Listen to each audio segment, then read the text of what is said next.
Bien, bonjour à chacun d'entre vous.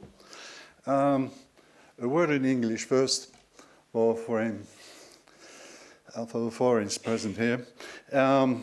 If I had knew, I've certainly conceived my paper in English, but I haven't been prepared for that. So I have a proposal for the next conference, as there is a problem with tongues chosen, is to make the next conference in Latin. Pour l'instant, ce sera la langue de Molière, si vous le voulez bien.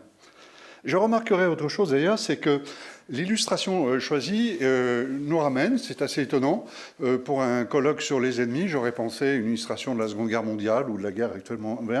Il a été choisi une œuvre du XIXe siècle d'un homme dont le prénom est assez intéressant. Il s'appelle Évariste Vital. Évariste, c'est le nom d'un pape de la fin du 1er siècle, début du second, et Vital, le nom d'un martyr de Ravenne qui est mort en 60, au début de ce même siècle. Donc ceci nous ramène directement à la période dont je vais traiter. En effet, les Grecs, je vais commencer par eux, il se trouve que Évariste est un prénom grec, ça veut dire l'aristocrate heureux. Donc c'est a priori la preuve qu'il y en avait, ou qu'il y en a. Eh bien, les Grecs regardaient leurs ennemis extérieurs comme des barbaroi.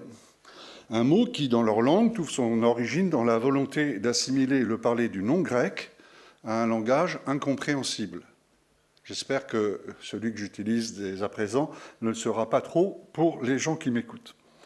Ce langage incompréhensible s'apparentait au bruit intestin, à l'informe, à tout ce qui tentait de singer en fait toute langue civilisée, comme le grec évidemment, et renvoyait en même temps au monde de l'enfance. Les Romains ont emprunté le mot et la notion aux Grecs, alors que ces derniers les avaient longtemps regardés eux-mêmes comme des semi-barbares. Ce qui rappelle que le barbare n'est pas en soi un ennemi, mais avant tout un être étrange, vivant aux marges du monde grec, en l'occurrence, de mon monde, si on voulait prendre une version plus universelle, aussi bien géographiquement que culturellement. En revanche, ce sont les Romains qui ont forgé, on nous l'a rappelé ce matin, le mot inimicus, dont nous avons fait ennemi, un mot qui n'a pas vraiment d'équivalent chez les Grecs, même s'ils savaient fort bien ce qu'était un ennemi. En fait, les Grecs, comme plus tard les Romains, regardaient leurs ennemis respectifs comme des barbares, l'ennemi intérieur relevant à leurs yeux d'une autre catégorie. C'est pourquoi les figures de l'ennemi et du barbare, sans fusionner, étaient inextricablement liées, avec l'idée que l'ennemi était une menace vitale, parce qu'il était un barbare mettant en cause non seulement l'existence des cités grecques et de Rome, mais leur essence même. Malgré tout, la figure attachée au mot barbare, bien que très typée, a évolué durant l'époque antique. C'est ce que je vais tenter de vous démontrer. Pour le comprendre, nous allons d'abord rappeler ce que signifiaient les mots qui disent ce qu'était un barbare et un ennemi pour les antiques, avant, dans un deuxième point, de retracer l'évolution de la vision attachée à ces deux mots. Commençons par le poids des mots. En voyant ce qu'est un barbare, le grec n'a pas de nom commun pour dire barbare, mais il utilise simplement un qualificatif, comme si, en tant que tel, le barbare n'existait pas, ce à quoi le latin fait écho avec son barbarie, qui est une transposition du grec, qui est un pluriel. En tant que tel, le barbare n'existe donc pas plus pour un Romain que pour un Grec. Il est un genre, une qualité, d'une certaine façon, négative en l'occurrence. Le mot a par ailleurs été forgé plus tard que la notion. Au 8e siècle, Homère l'ignore, il utilise simplement un substantif, barbarophonos. Bien. Barbaros n'étant attesté qu'à partir du VIe siècle et ne devenant courant qu'à partir du Ve.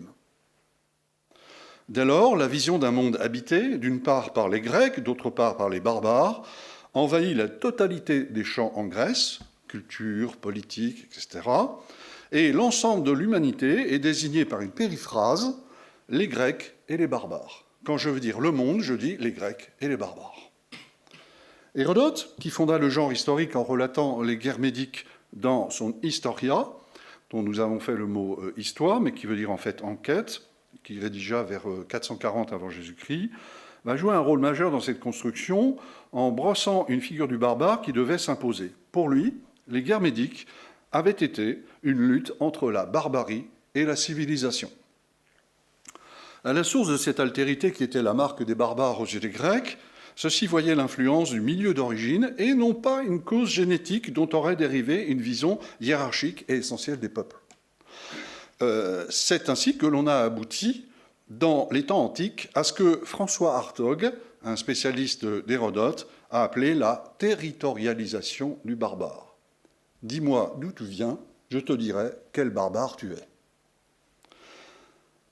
Mais le barbare jouait aussi le rôle d'un miroir pour les Grecs, comme l'a montré le même François Hartog. Les mœurs des barbares étant regardées comme globalement mauvaises, par contraste, cela permettait aux Grecs d'expliquer que les leurs étaient excellentes. À cela s'ajoutaient des caractéristiques précises dont vous avez d'ailleurs une illustration ici. En plus de s'entendre, j'entends le barbare parler et je conçois immédiatement qu'il en est un, le barbare se voit. Oui. Alors c'est assez curieux parce que c'est un Gaulois que vous voyez ici avec son casque à pointe dont nous avons l'habitude de l'attribuer plutôt à nos ennemis à nous qu'à nos ancêtres. Il se voit et il se sent. Pour le romain comme pour le grec, l'odeur rance liée à la consommation de beurre, typique des pays septentrionaux. Alors, je ne précise pas si le beurre était salé ou doux, pour éviter d'entrer dans un débat qui nous renverrait certainement à un autre aspect de notre collègue, pour savoir s'il y a des partisans de l'un ou de l'autre, comme de savoir si Nantes est en Bretagne ou pas, renvoie en tout cas à la grossièreté du barbare. Et l'usage surabondant des parfums capiteux, qui est au contraire typique des pays du Sud et de l'Orient, renvoyait à contrario à son caractère efféminé. Au bout du compte, dans tous les cas, le barbare a tort.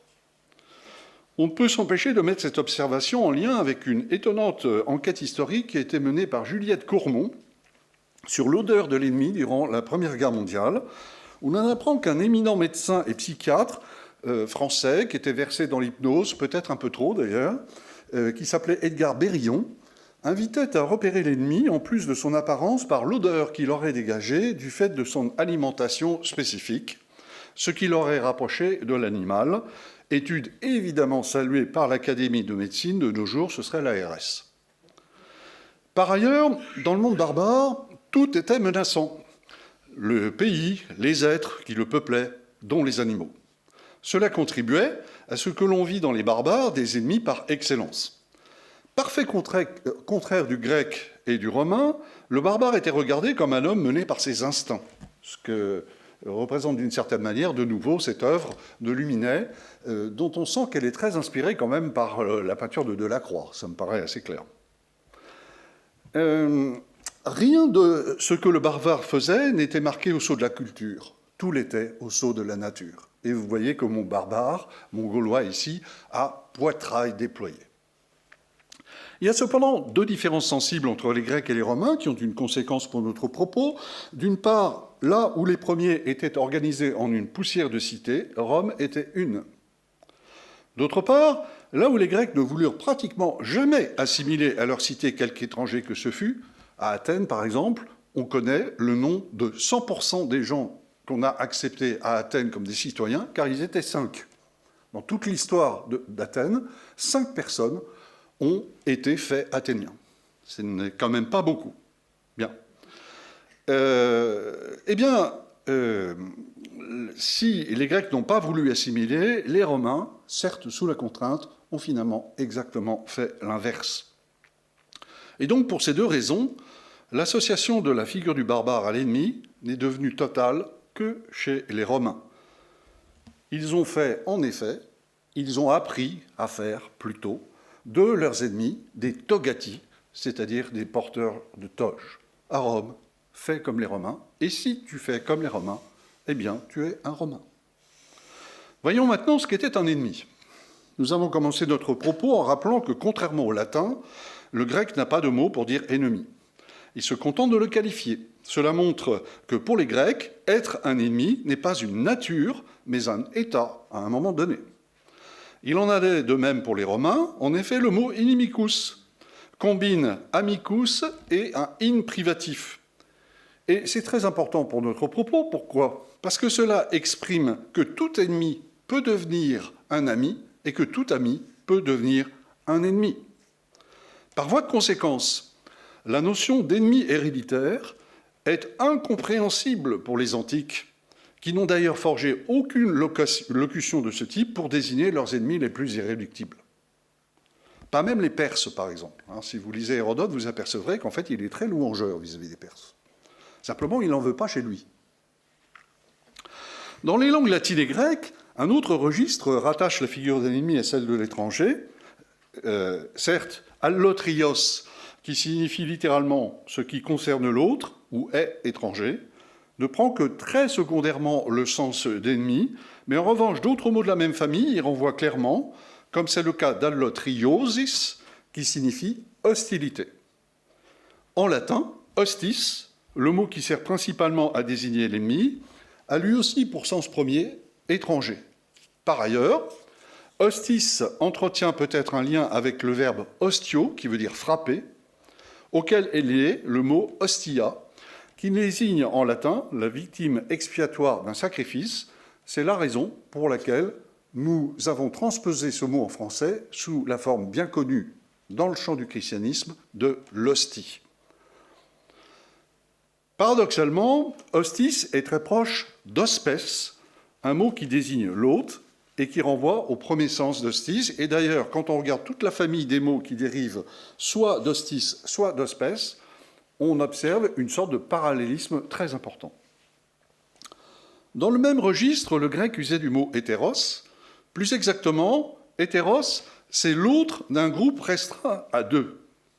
La notion de duel était d'ailleurs tellement ancrée dans la mentalité grecque qu'elle constitue un nombre grammatical particulier entre le singulier et le pluriel. Le grec a 3 nombres. Le latin ne possède pas d'équivalent du duel grec, mais il use toutefois de 2 mots qui désignent l'ennemi et se réfèrent à cette même idée. Duellis, dont nous avons fait un duel, cette fois-ci au sens français du terme, qui désigne spécifiquement l'ennemi armé, de duello, combattre, et per duellis, qui littéralement veut dire celui avec lequel j'entre en conflit. De même, des mots grecs pour dire l'ennemi insistent sur l'idée d'affrontement qui lui est liée. C'est le cas d'anteres et d'enantios, 2 mots qui signifient littéralement celui qui est en face, l'adversaire, mais aussi un verbe de la famille d'anteres, antairo, qui veut dire se lever contre, et qui caractérise cette fois-ci l'action de l'ennemi.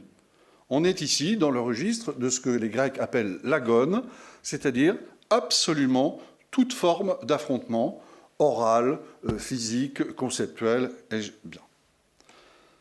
Alors, après avoir évalué le poids des mots, voyons maintenant ce qu'il en est du choc des propos. Ainsi, Hérodote prêtait aux ennemis une dignité égale à celle des Grecs.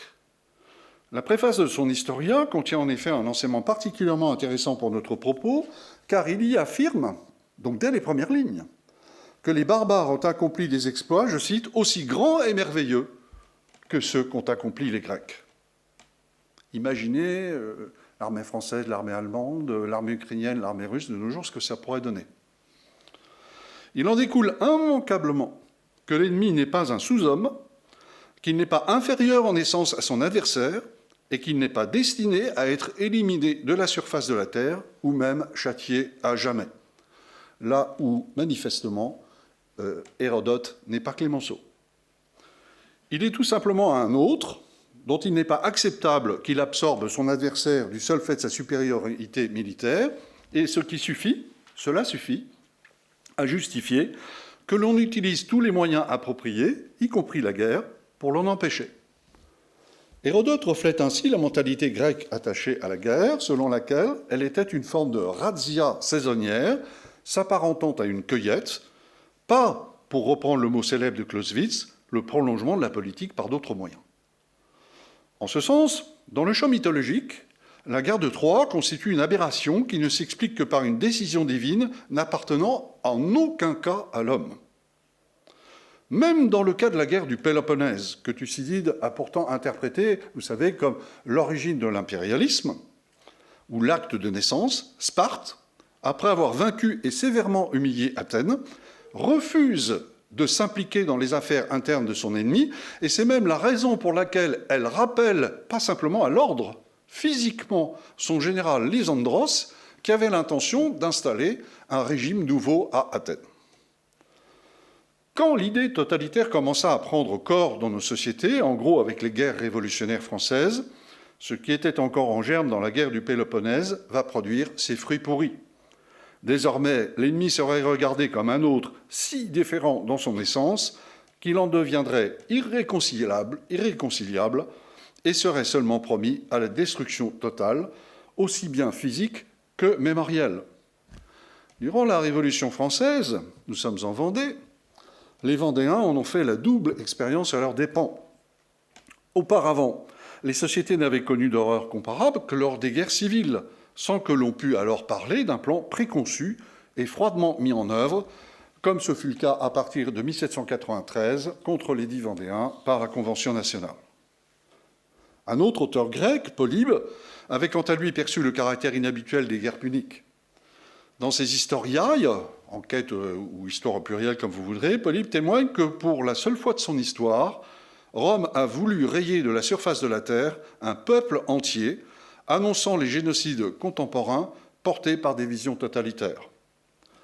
La Seconde Guerre punique avait en effet fait naître chez Rome une haine inextinguible du fait qu'il s'était vu proche du précipice, et une fois Hannibal vaincu et exilé, eh bien Rome va créer de toutes pièces les conditions d'une nouvelle guerre destinée à écraser littéralement son adversaire sous le talon de ses légionnaires en 146 avant Jésus-Christ. Or, Polybe, qui est grec, observateur incrédule de la sauvagerie romaine, qui avait accompagné le général en chef qui dirigeait cette opération, Scipion Émilien, va témoigner dans son œuvre du trouble ressenti par ce dernier, romain, alors que ses troupes passaient par le fil de l'épée, les survivants d'une ville qu'il avait donné l'ordre de livrer aux flammes. Et 3 siècles plus tard, un autre auteur grec, Appien, dit qu'en voyant le spectacle de Carthage livré à la dévastation, Scipion, je cite, fondit en larmes, laissant voir qu'il pleurait sur l'ennemi. Ainsi, même dans ce moment ultime, Rome, en la personne de l'Émilien, ne put s'empêcher de regretter d'en être arrivé là.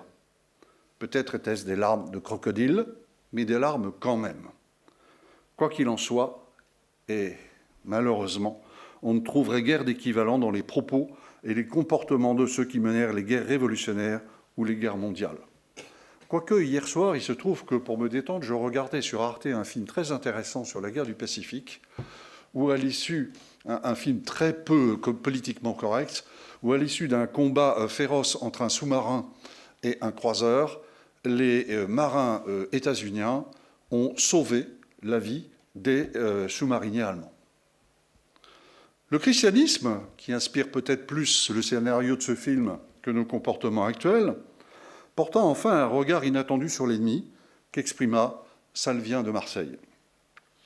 C'était un auteur gaulois, contemporain des raids barbares, ayant emporté finalement l'Empire romain d'Occident en 476. Pour lui, il fallait y voir la main de Dieu qui avait livré aux barbares un monde corrompu dans le but de réveiller les consciences endormies dans un christianisme de façade.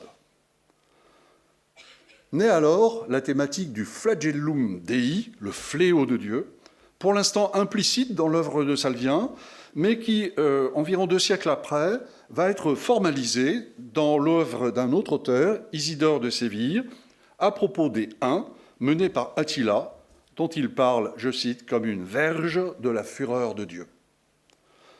Du fait de la mission divine dont ils étaient revêtus, Salvien passait tout aux barbares. Ainsi, après avoir dit des Francs qu'ils étaient infidèles, menteurs, de mauvaise foi, et précisé dans l'intervalle que, en effet, la vie de tous ces peuples barbares n'est que vice, Salvien va excuser finalement les Francs de tout cela, au titre qu'ils n'étaient pas chrétiens, et ne se serait donc pas véritablement rendu compte de ce qu'ils faisaient, ramenant implicitement, mais quand même très clairement implicitement, à une des 7 paroles du Christ en croix. Au terme de cette très rapide étude, dont nous donnerons une version développée sous sa forme écrite, on aura pu constater deux faits majeurs. D'une part, la différence de conception entre notre vision de l'ennemi et celle des antiques. D'autre part, l'importante flexion que le christianisme va imposer un temps à cette vision et que malheureusement les modernes vont faire disparaître pour revenir à une conception, enfin même pas pour revenir, pour créer une conception de nature totalitaire qui est une sorte de nouveauté aberrante dans la pensée universelle. Sur le premier plan, les antiques ne regardaient habituellement pas leurs ennemis comme des êtres différents, en tout cas pas différents d'eux dans leur essence, ce que nos visions totalitaires nous ont amenés à faire, avec les conséquences effroyables que l'on sait. Mieux, Rome a même montré qu'elle était capable d'intégrer pleinement ses anciens ennemis en son sein, au prix de leur romanisation, nous dirions de nos jours de leur assimilation. Sur le second plan, le christianisme, pour lequel, selon le mot de saint Paul, il n'y a plus ni juif, ni grec, il n'y a plus ni esclave, ni libre, il n'y a plus ni homme, ni femme, car tous vous êtes un en Jésus-Christ, eh bien, cela a permis l'expression d'une thèse aussi osée que celle de Salvien de Marseille, pour lequel, bien loin d'être inférieurs en tout point aux Romains, les barbares pouvaient les surpasser en vertu et ainsi les rappeler providentiellement à leur devoir. Il y a là, me semble-t-il, deux leçons à méditer. Je vous laisse désormais méditer.